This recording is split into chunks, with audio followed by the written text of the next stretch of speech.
Iran சிறையில் இருந்து மீட்கப்பட்டு சொந்த ஊர் திரும்பிய கன்னியாகுமரி மாவட்டம் கடியப்பட்டினத்தைச் சேர்ந்த 3 மீனவர்களுக்கு முதலமைச்சர் செல்வி ஜெயலலிதாவின் ஆணைப்படி தலா 2 லட்சம் ரூபாய் நிதியுதவி இன்று வழங்கப்பட்டது. கன்னியாகுமரி மாவட்டம் கடியப்பட்டினம் கிராமத்தைச் சேர்ந்த கிள்ளாரியன், பிரபு, டேவிட் ஆகிய 3 மீனவர்களும் துபாய் நாட்டில் தங்கி அங்குள்ள ஆழ்கடல் பகுதிகளில் மீன்பிடித்துக் கொண்டிருந்தனர். கடந்த பிப்ரவரி மாதம் 7ஆம் தேதி எல்லை தாண்டியதாக கூறி இவர்கள் ஈரான் கடலோர காவல்படையால் கைது செய்யப்பட்டு சிறையில் அடைக்கப்பட்டனர். தகவல் அறிந்ததும் முதலமைச்சர் செல்வி ஜெயலலிதா தூதரகங்கள் மூலமாக மீனவர்களை மீட்க முயற்சி மேற்கொண்டார்.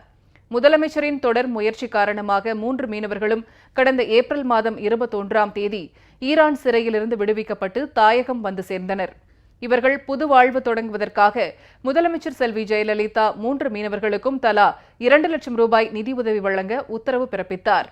அதன்படி நாகர்கோவிலில் 3 மீனவர்களுக்கும் முதலமைச்சரின் பொது நிவாரண நிதியிலிருந்து தலா 2 லட்சம் ரூபாய் உதவித்தொகையை மாவட்ட ஆட்சியர் திரு சஜ்ஜன் சிங் சவான், மாவட்ட கழக செயலாளர் திரு விஜயகுமார் எம்பி, மாநில மீனவ கூட்டுறவு இணைய தலைவர் திரு சேவியர் மனோகரன் ஆகியோர் வழங்கினர்.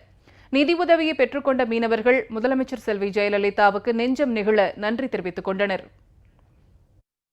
துபாயிலிருந்து தொழில் பண்ண இடத்துல ஈரான் படையாளி பிடிச்சி 3 மாதம் சிறையில் அடைச்சாங்க.